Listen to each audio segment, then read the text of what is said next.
Então vamos. Então vamos lá. Então nós vamos entender um pouquinho como os nossos temperamentos se modificam com a idade da gente.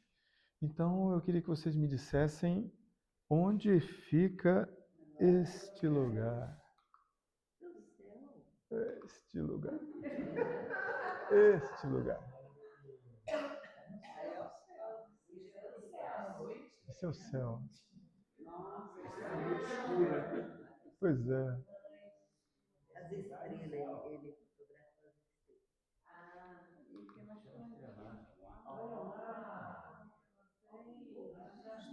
O cruzeiro do céu. Não. Você fotografou o Musk no passado? Ô, gente, esse trem aqui é o fio, ó. Aqui, ó. É o fio? É o fio. Mas parece outra coisa. Este é o céu de ontem à noite. Tá? Ontem à noite. Isso.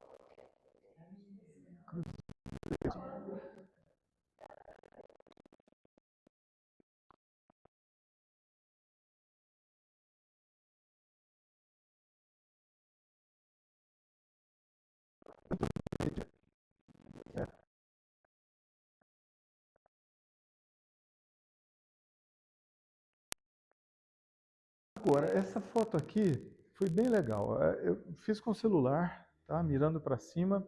A única diferença é que eu configurei a câmera para ficar aberta por 2 segundos.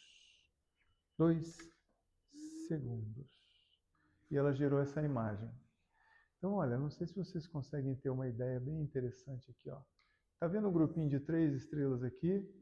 Aí tem uma aqui que deveria ser vermelha, mas não está tão fiel às cores.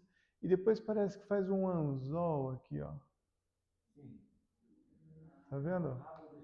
Isso. Então, essas 3 estrelas aqui, essa interrogação para baixo, esse anzol, é a cauda do escorpião. Antares e o escorpião, tá bom? Não fosse esse detalhezinho aí de ser a constelação de escorpião já muito interessante, e ela está bem visível no céu nesses tempos, nós estamos no inverno, então é uma constelação para nós no hemisfério sul, uma constelação de inverno, tá? Mas tem mais uma coisa que chama atenção nessa foto, e que é muito interessante. O céu estava absolutamente limpo. Limpo. Então, o que é isto aqui, ó? Isto!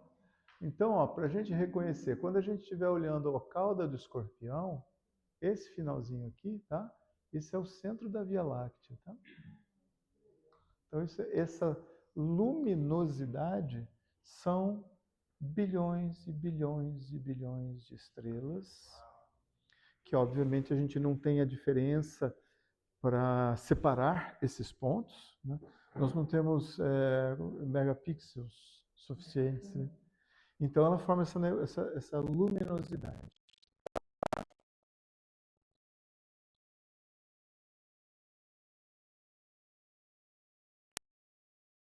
Pedro, olha lá, ó. Aqui, o centrinho da Via Láctea. Muito bem. Olha lá. Apenas em detalhes, ó, Antares aqui, tá? E a cauda aqui do escorpião. Bem ampliada. Ok. Então vamos lá. Nós já falamos muitas vezes sobre temperamentos. Tem pessoas que têm temperamentos de muita energia, pessoas com temperamentos de pouca energia, pessoas que têm um senso de ação mais exuberante, pessoas que têm um senso de reflexão mais exuberante. Alguns são mais alegres, outros são mais tristes, alguns são mais amorosos, outros são mais sóbrios ou um pouco mais sisudos. Enfim, nós todos temos características que, apesar de ter uma configuração muito infinita de possibilidades de temperamentos, nós temos predominância de tipos de comportamento, de personalidade. Tá? O que nós vamos notar, que é interessante, é que existe uma predominância de determinado tipo de temperamento conforme a nossa idade. E isso vai ter um reflexo no nosso desenvolvimento durante a vida. Quem escreveu isso de forma não científica laboratorial, mas do ponto de vista de observação, um dos primeiros foi Hipócrates, depois Galeno, e mais modernamente Rudolf Steiner na antroposofia. Não só por descrever os temperamentos à luz da antroposofia, mas também por fazer a gente entender ciclos de 7 em 7 anos que acontecem na vida da gente. Tá? Esses 7 em 7 anos, é preciso que a gente entenda que não é uma coisa programada. É o seu aniversário de 7 anos. Mudei. Próximo ciclo. Tchau. Igual a máquina de escrever. Não funciona assim. Existe um ciclo de adaptação, de mudança de ciclo, de transição para o ciclo seguinte. Tudo bem? Então nós vamos ter essas três coisas. Os temperamentos, os ciclos de 7 anos e as nossas idades ou fases da vida. Infância, adolescência, adulto, maturidade ou terceira idade. Ok? Então, se a gente imaginar que esse ciclo de 7 anos, isso não é um relógio, tá? Nós vamos ver que as células vão determinar, através dos hormônios, mudanças, especialmente nisso daqui, ó, redes neurais. Nós já conversamos sobre isso, o hipotálamo, que é o nosso culpado eterno das coisas, esse é o pecador capital. Esse daí que através de alguns comandos da glândula pineal e de interferências externas, de tudo, nós já falamos sobre isso, podem determinar mudanças no nosso comportamento, incluindo atitudes não, entre aspas, voluntárias, tá? Como se fossem atitudes mais fortes do que a gente é capaz de controlar. E a partir disso vai determinando traços da nossa personalidade, e isso, no fim das contas, gera o que a gente é, uma identidade. Tá? Em cada momento da vida, em cada fase da vida, a gente expressa a nossa característica de temperamento, mas dentro de uma predominância daquela fase da vida. Então, nós vamos ver que a infância tem um predomínio do temperamento sanguíneo. A criança, por natureza, é amorosa, é muito ativa, curiosa, magoa com facilidade, mas fica bem com facilidade. Nós vamos ver que a adolescência é marcada por um período de rebeldia, agressividade, entre aspas, vamos chamar de irritabilidade, mas de muita ação. O adolescente come metade do dia, gasta energia na outra metade do dia. Nós vamos ver que a fase adulta, dos 21 anos até... Aí tem algumas discussões, mas enfim, a partir dos 28 inicia algum declínio biológico e depois dos 49 anos, então nesse período, dos 21 aos 49, mais ou menos, nós temos um predomínio das responsabilidades, da nossa expressão facial mais séria, por natureza, tá? A gente fica mais observador, precisa resolver muito mais coisas, é menos tempo para outras expressões naturais da alma.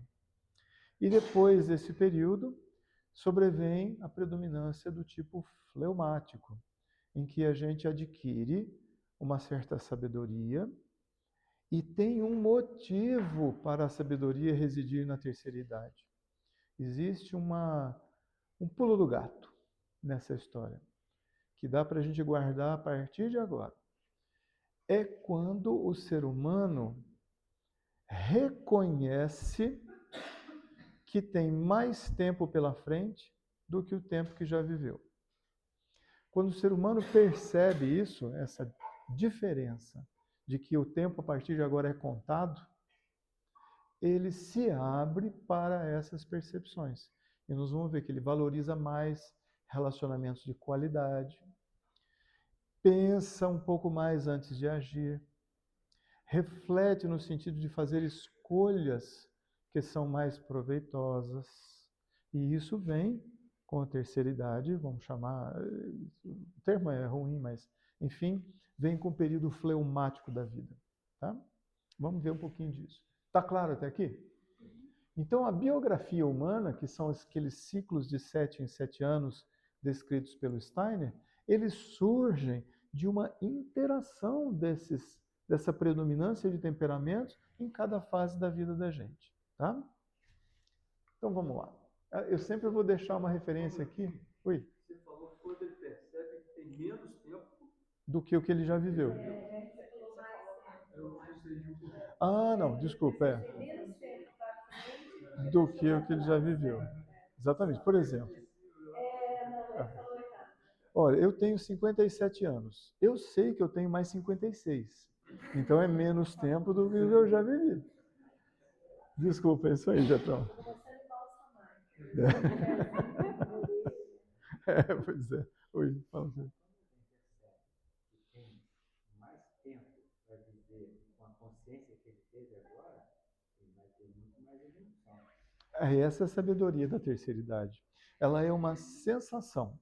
A sabedoria é, na realidade, uma percepção, uma consciência diferente do que a gente tinha até pouco tempo. Fala para um adolescente uma coisa dessa. O adolescente não vai compreender, porque ele está imerso numa outra realidade, uma realidade de alta estimulação de neurônios. Existem até estudos mostrando que no período da adolescência, em função da explosão hormonal, existe um aumento de metabolismo muito significativo no cérebro e que depois, por volta dos 21 anos, ele baixa e volta a um patamar moderado, equilibrado, né? Então é diferente de quando a gente... Por isso que a gente precisa, de um certo ponto de vista, adequar a linguagem daquilo que a gente quer transmitir para aquele público conforme a fase da vida daquele público. Por isso seria interessante, por exemplo, você num grupo de crianças, identificar, apesar da predominância do temperamento sanguíneo, quais seriam os temperamentos individuais, as tendências individuais. Porque é diferente de você agir com cada pessoa conforme a característica daquela pessoa. Senão você fala em inglês, o outro vai falar chinês e vai ficar difícil combinar os ideogramas. Precisa. Então tem que ter uma linguagem que faça a ponte para essas duas coisas, tá? Ok, eu vou deixar sempre uma referenciazinha, olha só que legal, a revista Nature, 2008. Então, olha, infância, juventude, maturidade e velhice, tá? Dá para medir alguma coisa assim? Sabe como é que se fazia, ou melhor, como é que a gente imaginava que aconteciam essas mudanças de fases e de ciclos com base na periodicidade das nossas células e sistemas. Por exemplo, a pele se renova em poucas semanas, né, Cíntia? Em torno de 3 semanas, 4 semanas. Mucosa muito mais rápido, um dia, né? As células do intestino se renovam a cada 3 a 5 dias. As células do sangue nosso, as hemácias, a cada 120 dias. Mas tem alguns tipos de linfócitos, células brancas, que têm memória imunológica, que podem sobreviver décadas às vezes. As células do nosso tecido ósseo, a gente imaginava que eram as que mais demoravam para se modificar e não é tanto assim, tá? Por isso que algumas maneiras da gente entender os setênios, a gente achava que por volta do 7º ano, os ossos é que terminavam a sua troca de células e átomos, mas entre 8 e 10 anos são as células gordurosas do corpo, os nossos adipócitos, que vivem aproximadamente 8 a 10 anos. Mas acho que eles vão se acumulando, né? Eles vão aumentando a família, põe todo mundo dentro de casa.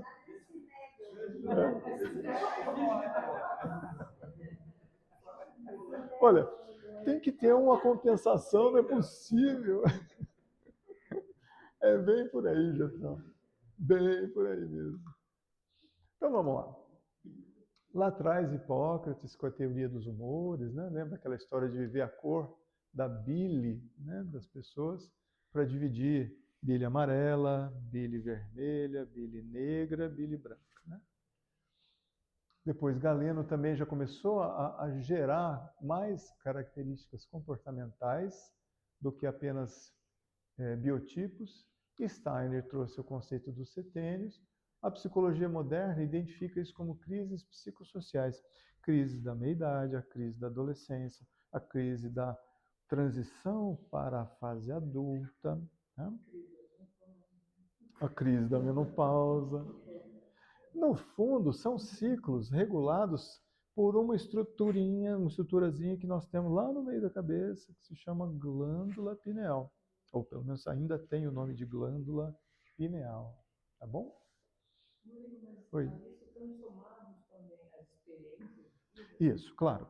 Então, assim, o que nós vamos falar são tendências gerais, como se a gente pegasse uma população e tivéssemos todas as mesmas experiências, a mesma história, comêssemos a mesma coisa. Então, se a gente isola um pouquinho caracteres individuais, então a gente passa a ter uma predominância, uma tendência coletiva conforme a fase da vida. Tá? Olha lá, Hipócrates, tá bom? Então, lá, esses humores, metáforas fisiológicas, não existia, obviamente, o termo, né, e o estudo da fisiologia. Então, era uma inclinação, ele separava os grupos de pessoas, ficava mais fácil de entender que algumas doenças aconteciam mais em pessoas que tinham um tipo temperamental. Por exemplo, naquela época, a gente tinha muito menos miscigenação, então os coléricos tinham mais tendência a doenças cardíacas, porque em teoria, segundo a observação de Hipócrates, a pessoa ficava mais endurecida. O colérico é um pouco mais duro, menos flexível com as coisas. O melancólico tinha mais tendência a doenças degenerativas das articulações, anda mais pesado, vai endurecendo, vai enrijecendo o sistema locomotor. Tá bem? Tudo bem? Vamos lá. Então tá. Então, nós vamos entender que os temperamentos são modos de estar no mundo. E temos predominância do sanguíneo na fase da infância, do colérico na adolescência, melancólico e fleumático. Então, isso aqui vai ser uma palavra que vai sintetizar para nós o sanguíneo na infância. Exploração. Tá? Cada minuto na vida de uma criança é o conhecer de algo novo. Tudo. Porque ela acorda, vai fazer as mesmas coisas, mas ela olha nuances diferentes, ela vê objetos de forma diferente, ela questiona de forma diferente, ela vai construindo a realidade dela minuto a minuto. Tá? Então nós temos muita energia, temos muita necessidade de troca de afeto. Tá? Esse é o sanguíneo, que aparece bastante na fase da infância. Não quer dizer que nenhum de nós nessa idade não possa ser sanguíneo.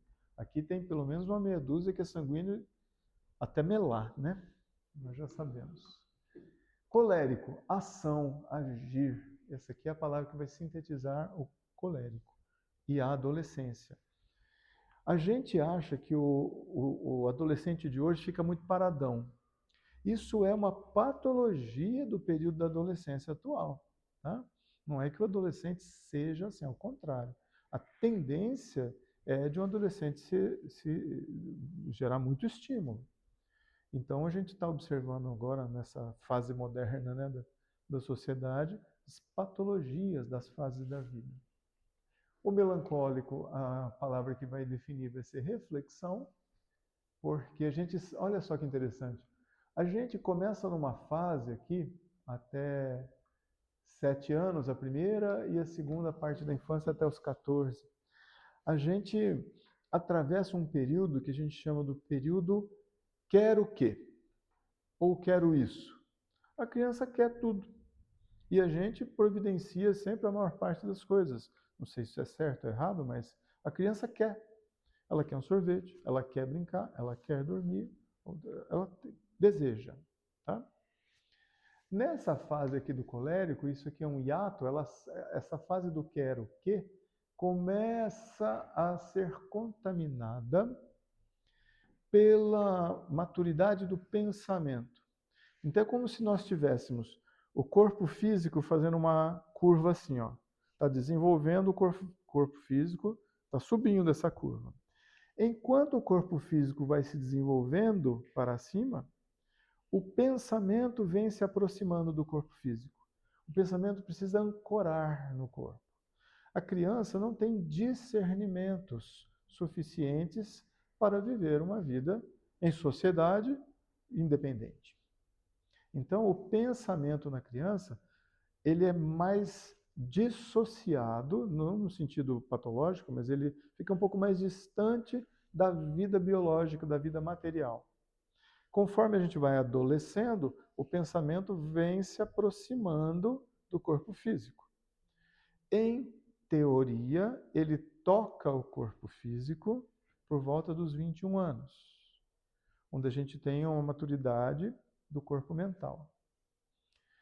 Esse tocar significa que a parte nossa biológica e o pensamento passam a interagir e aí sim a viver. A expressão da vida do adulto é uma interação entre a sua parte biológica e a sua parte do pensamento, parte espiritual. E aí, por volta dos 28 anos, um pouco mais, um pouco menos, às vezes não ali, mas vem a primeira crise existencial nossa. Porque a gente estava numa fase do quero que, e a gente agora está numa fase do tenho que. Eu tenho que pagar a conta, eu tenho que comer, eu tenho que cuidar, eu tenho que interagir, eu tenho que fazer isso, eu tenho que respirar. Então eu não quero que. Mas o pensamento não tem essa tendência do tenho que. O pensamento tem a sua liberdade. O pensamento sempre quer. Então, nesse conflito entre eu quero o quê, mas eu tenho o quê, normalmente quem vence essa batalha é o corpo físico. Então, o físico aprisiona o pensamento na primeira crise existencial aos 28 anos. Se a gente aproveita bem essa crise, maravilha. Se não, a gente engole seco e adia a próxima crise. Segundo a antroposofia, em geral, mais 7 anos, ou eventualmente para uma idade que seja o dobro da idade em que a gente teve algum evento mais importante. Aí tem variações nisso. Mas, em geral, joga para mais um ciclo ali, tá? Então, a gente não resolveu determinadas coisas aos 28, aos 35 aquilo volta, com outra roupagem, ou com a mesma roupagem, às vezes mais intenso. E a gente pode confundir no sentido mesclar isso com as nossas provas e expiações. Porque a cada ciclo é como se nós estivéssemos na mesma casa, os mesmos móveis, a mesma pintura, está tudo exatamente igual, mas alguma coisa não se encaixa ali. Então, nesse momento, a gente atravessa um período de fragilidade. Essa fragilidade predispõe a gente sentir com mais impacto as coisas que a vida apresenta aí como provas. Tá?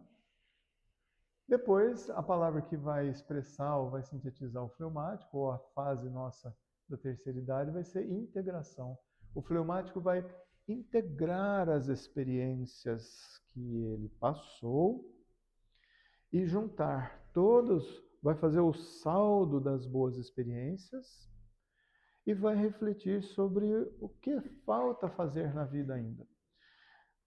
Oxalá isso fosse uma coisa que transitasse pela nossa consciência a maior parte do tempo, mas não é o caso. A gente às vezes não tem consciência e nem certeza se está no caminho certo. Então é uma oportunidade. Por que eu falei que isso tem a ver com a leitura que a Claudinha fez lá no começo? Lembra que ele falou o seguinte: se fosse para eu te dar um presente, o que eu lhe ofereceria seria a melhor atitude para com Deus e o Guru, que seriam os dons da atitude com relação à vida. E a vida nossa, nessa construção, os temperamentos oferecem períodos de experiências com características muito peculiares, particulares, como se nós estivéssemos na primeira série, segunda, terceira, quarta série. Então nós estamos na fase sanguínea. Quando a gente está na fase melancólica, a gente já passou uma fase sanguínea. A gente deveria entender o que é um sanguíneo.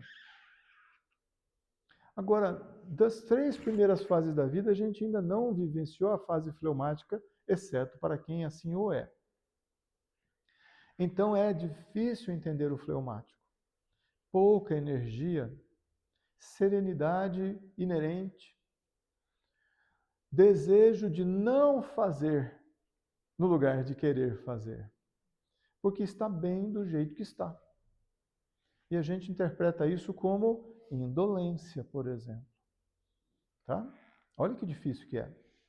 Mas quando a gente já atravessou os temperamentos, a gente deveria saber como é e lidar da forma como a gente, lá naquele período, gostaria que tivessem lidado conosco. Deu para entender? Joia. Oi. Era bom, assim, você dar uma resumidinha que a gente, cada um tem um temperamento próprio, nasce com um temperamento. É. E aí, cada fase da vida, por exemplo, um colérico, né, de temperamento, quando passa pela adolescência ali, é colérico e mais colérico pela fase. Então, fica duplamente colérico. Né? Um sanguíneo, quando passa nessa fase do colérico, né, quando passa na fase melancólica, então o temperamento é uma coisa, a fase que ela está passando é outra, né? Porque eu acho que não ótima ideia. Nós tivesse, não sei se todo mundo estava presente, né, na aula de temperamento. Por exemplo, se nós temos uma pessoa com temperamento sanguíneo, amorosa, até carente, pegajosa até às vezes, melosa, abraça, beija, e está numa fase colérica, então o sanguíneo vai pegar aquela energia do colérico e intensifica as características suas sanguíneas. Então aí que fica meloso mesmo.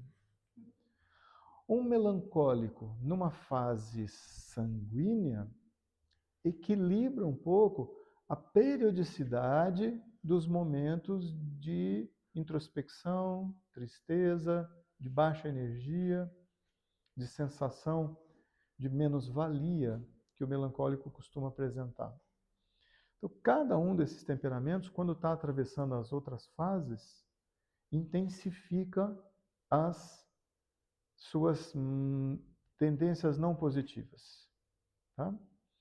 Notem, desde que a gente estuda os temperamentos, a ideia nunca é diminuir o temperamento dominante. Primeiro, que você vai usar de violência com aquele temperamento, qualquer que seja ele. E a resposta daquele temperamento virá da forma como ele é peculiar. Mas a ideia é você aumentar as características positivas dos outros temperamentos, para que a gente faça um equilíbrio. Então, se eu tenho uma pessoa que é extremamente sanguínea, eu não vou... E a pessoa é amorosa, a pessoa quer abraçar, beijar... No lugar de a gente falar, olha, não, para, tá meloso demais, você dosa e mostra qual é o caminho e que momento que isso precisa acontecer. Tudo bem? Então vamos construindo isso daí. E não foi. Agora. Então, olha, então vamos entender a infância, é uma abertura ao mundo. Olha só coisas que acontecem na infância. Olha, curiosidade, brincadeiras, imitação, encantamentos, atenção móvel. Olha, isso é plasticidade. O que esse pessoal que estudou foi que na fase da infância é onde acontece a maior taxa de plasticidade cerebral. Não é que acontece a maior quantidade de formação de neurônios, não é isso. Mas a transformação de tarefas de um neurônio no outro, que é o que a gente chama hoje de neuroplasticidade, a capacidade de neurônios de executarem tarefas de outros grupos de neurônios, por exemplo. Então, o que se observa é que na infância existe a maior taxa dessa capacidade cerebral. Então a gente tem um metabolismo também muito alto, é muita energia. A criança, a gente fala que não desliga. Quando desliga a tomada, desliga mesmo e dorme, né? Tudo bem, olha lá? Ritmo rápido, mudança atencional, olha só, exploração como estratégia adaptativa. A criança, ela está reconhecendo onde ela está e como que ela vai interagir. Na fase da adolescência, olha lá, energia de diferenciação. Colérico expressa ação, ele vai buscar isso aqui o tempo todo, ó. Isso ele vai buscar o tempo todo, só que na segunda vez que ele vai buscar isso aqui, às vezes aquilo já é conhecido, não tem mais, não chama tanto, não estimula tanto. A criança, sim, se você der a mesma coisa para ela fazer todos os dias e que ela gosta, ela vai fazer todos os dias. O adolescente já vai buscar algo a mais, ele vai buscar uma novidade. Isso é bom e não. Porque no momento em que o adolescente se utiliza dessa característica, que é comum ao adolescente, e ele envereda por novidades não positivas, e elas trazem recompensa, se for o caso, a tendência vai ser avançar cada vez mais. Nós sabemos todos do que estamos falando, tá? E isso daqui leva, então, a um contexto social, ele vai buscar, então, aqueles que têm a mesma expressão, pensam do mesmo jeito, aos poucos, ele vai construindo identidade. Por isso, a responsabilidade nossa na adolescência é maior, talvez, é sempre importante, mas na adolescência é mais importante o que a gente oferece, porque o cérebro está como uma esponja, chupando tudo o que está acontecendo. Se você oferece coisas interessantes, saudáveis, aquele cérebro está pegando tudo. Se você oferece ou permite que seja oferecido algum caminho diferente, aquele cérebro vai absorver. Então, isso é uma transição de separação e inserção social. Tá? Está separando da família.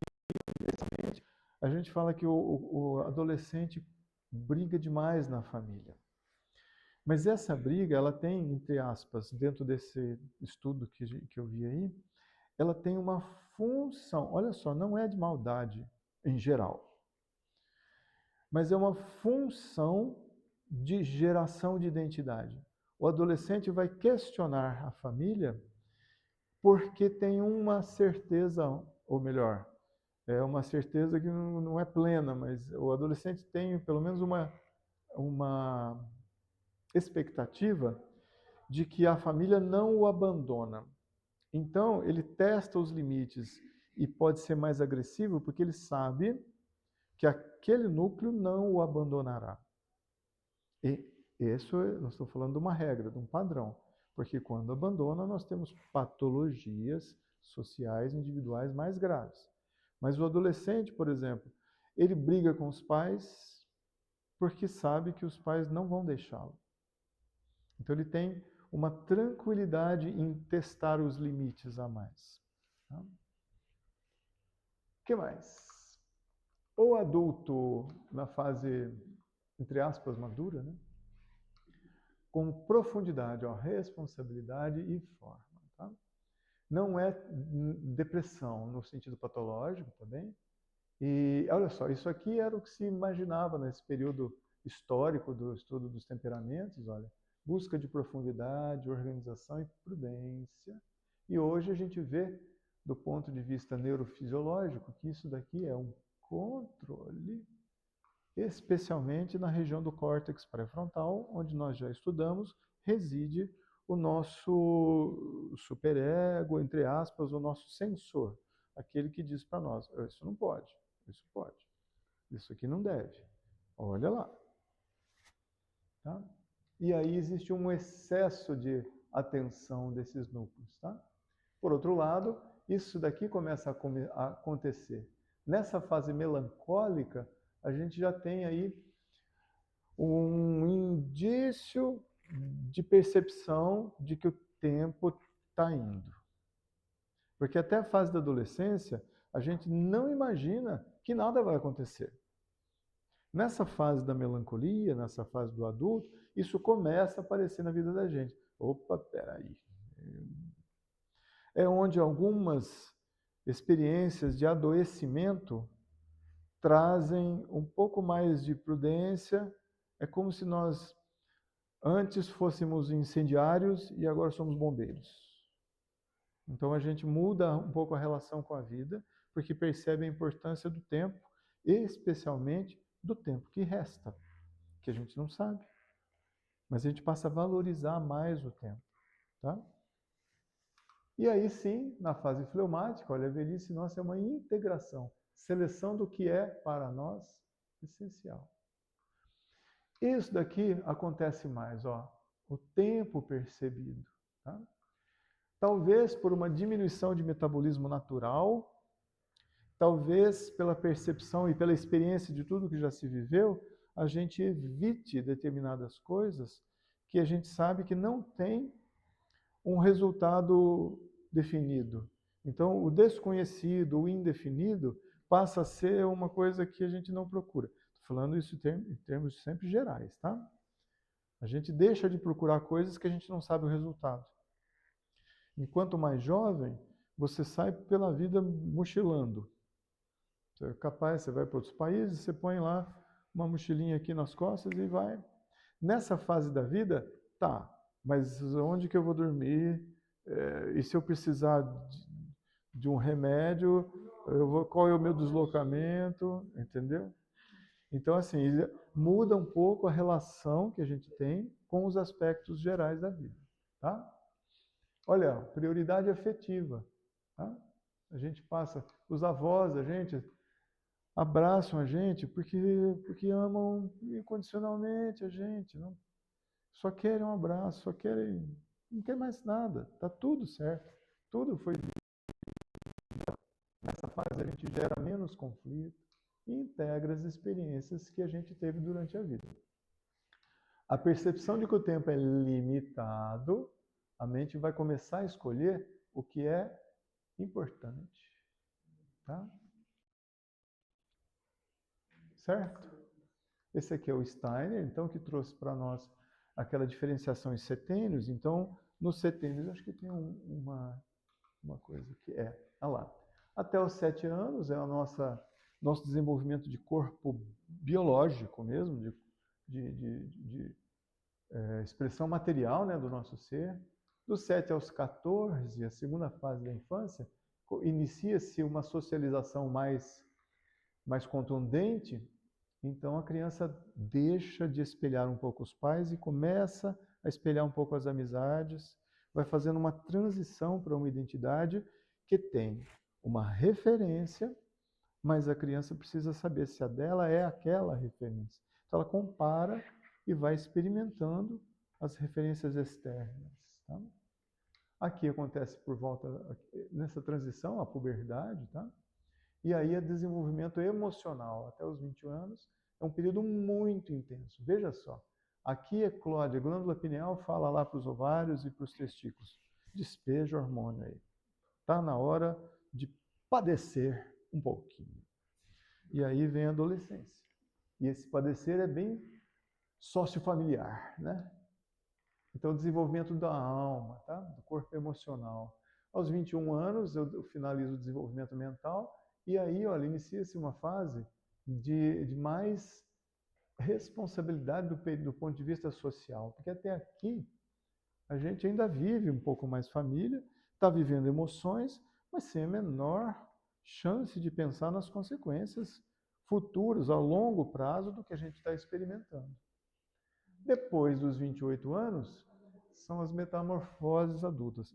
Inicia um declínio biológico. Nesses 28 anos, lembra que eu falei que o pensamento desceu? Ele estava aqui em cima, o corpo físico aqui. Aí estamos a primeira fase da infância, segunda fase da infância, adolescência, 21 anos. O pensamento tocou, se misturou com o corpo físico. A partir dos 20 anos, o relógio interno nosso já fala, vamos começar a diminuir as coisas. E o pensamento não tem essa ligação. Ele vai tentar sair dessa história. E é onde sobrevém essa primeira crise. Aí depois, aos 35 anos, a gente fala, o pensamento já está querendo escapar, Bem ou mal, a gente realizou quase tudo o que se realiza como ser humano. A gente cresceu, comeu, dormiu, se apaixonou, teve filhos ou não, plantou uma árvore, publicou um livro. Já fez quase tudo que um ser humano faz, bem ou mal, mas já fez boa parte. Então o pensamento quer se distanciar, quer ser livre, quer que novamente. E a gente, com as responsabilidades do dia a dia, especialmente, um monte de coisas e penduricalhos que a gente arruma para não ter tempo para nada. Então a gente pega o pensamento e fala: cara, pode vir aqui, ó. E aí vem mais uma crise. E se a gente não resolve essa história, deixa para a próxima. Agora eu não tenho tempo para a crise. Dependendo do temperamento, tem temperamentos que não tem tempo perder com crise. Quanto mais atravessar desertos para resolvê-los. Então a gente joga isso para mais um ciclo para frente. Aí aos 42 vem uma crise maior. E a partir dos 42, 49, a curva de declínio biológico ela se intensifica. E se a gente não libera o pensamento, não deixa ele leve, a gente vai usufruir pouco da fase fleumática, em que a sabedoria faz parte dessa fase, mas às vezes a gente não a reconhece. E aí uma vida que poderia ser, que deveria ser feliz, enfim, porque o fleumático tem essa felicidade interna. Você quer que o fleumático se movimente, mas ele está feliz sem fazê-lo. Você que quer que ele se movimente, movimenta você. Então o fleumático tem uma felicidade interna e a gente deveria viver essa felicidade na terceira idade. E a gente desperdiça parte desse tempo com aquele período melancólico. Período de responsabilidades, de tenho que, deveres, deveres e deveres. Tudo isso que eu estou falando é conceitual. É claro que as experiências individuais vão interferir de maneira muito mais contundente a experiência de cada um. Tá? Então, olha lá. Isso aqui é só recapitulando, né? Ó, exploração, ação, reflexão, integração. Isso é uma predominância, mas não é exatamente para todos, tá? E aí a neurociência chama isso aqui de janelas entre os períodos de desenvolvimento humano, tá? Então a gente tem períodos sensíveis, maturação endócrina, as diversas fases, a gente sai de um período sem atividade praticamente hormonal significativa para um período de explosão e depois na fase da menopausa, da andropausa parcial, a gente vai mudando isso. E isso modifica a comunicação entre os núcleos cerebrais nossos, especialmente o responsável pelo seu avanço no chocolate, no hipotálamo. E aí aqui isso pode implicar nessa mudança de papéis sociais, porque a ideia seria que aqui na fase fleumática a gente estivesse só vivendo isso aqui. Estou no lugar dos ciclos do Steiner, nós vamos, para não falar numa linguagem mais antroposófica, nós vamos chamar isso aqui, ó, janelas entre idades e contextos. Tá? Também publicado na Nature em 2022. Então, olha lá que bacana. Peraí, isso daqui. Na infância nossa, então, a gente vai enxergar isso daqui, ó, sanguínea abertura para o mundo. A brincadeira passa a ser um método de adaptação. Tá? E a curiosidade é o que move, é o que faz a criança acordar e sair. Tá? Na fase da adolescência, eu vou buscar muito isso daqui, porém eu tenho maior sensibilidade aos que estão ao meu redor e ao que eu vou adquirindo como contexto social. Tá bom? Na fase do adulto, eu tenho um aumento de consciência, teoricamente uma estabilidade emocional, teoricamente eu serei mais agradável e diminuirei a minha impulsividade, preparando para a fase da felicidade. Felicidade? Que vem aqui, olha, seleção emocional e serenidade relativa. Tá? Então, olha lá, o fleumático é integração. Não raro, mesmo as pessoas que são fleumáticas desde o começo, são pessoas com uma tendência a serem pessoas confiáveis. Não que os outros não são, mas fleumáticos têm um prazer em receber as informações e o que o mundo vai apresentando. E não tem a tendência de devolver isso para o mundo ou para a sociedade. Por isso, a tendência de um fleumático é o ganho de peso e tem os exames todos normais. Ele não devolve para o ambiente, ele vai acumulando aquilo lá. Mas ele está bem, feliz com aquilo. Tá? Antigamente, com menos miscigenação, a gente tinha biotipos mais específicos dos temperamentos. Então, um melancólico era longilíneo, era magrelo, alto. Um colérico era geralmente mais baixinho, pescoço curto, carinha invocada. O sanguíneo era mais normolíneo, ou mais o tipo atlético, que se movimenta bastante. E um fleumático seria um mais gordinho, mas com carinha feliz. Tá? Esse seria um biotipo. Hoje não dá mais para a gente bater o olho na pessoa, às vezes sim, mas na maioria das vezes a gente agora tem outras formas de entender esses caracteres, tá bom? Então, olha só, assim como o ATP, nosso adenosino trifosfato, se renova em segundos, o intestino se renova em alguns dias, a pele geralmente em poucas semanas, as hemácias em 120 dias, os adipócitos em 8 anos e alguns neurônios também sobrevivem décadas. Então, a ideia é que a gente tenha isso daqui é o conhecimento ancestral, isso daqui é a compreensão da personalidade, isso daqui nos mostra a fisiologia, o funcionamento do corpo, isso daqui prova as anteriores aqui e nos o que na verdade é o nosso desenvolvimento enquanto espécie, enquanto sociedade, que é a filosofia. Tá? E aí, olha só, tudo vai se transformando durante a vida da gente. Quem permanece? Quem é você que permanece? Tá bom? Então é com essa energia que nós vamos para a segunda parte do trabalho, tentando entender que apesar de sermos como nós nos expressamos para a vida e para o mundo, nós temos tendências em cada fase da vida de aproveitar esses temperamentos para ir equilibrando os outros. Então, se eu tenho uma característica mais melancólica, eu preciso resgatar minha criança interior porque ela era sanguínea. Preciso resgatar meu adolescente, que eventualmente se rebelou, eu sei lá o quê, porque ali tinha muita energia, muita ação. E se eu não vivia a fase fleumática e eu ainda não tenho essa característica, eu devia estar ansioso para que isso chegue e eu possa tentar equilibrar essas características dentro de mim. E isso vale para cada um dos temperamentos. Deu para entender? Então vamos para a segunda parte com esse desejo de integrar e equilibrar os temperamentos no nosso ser. Combinados?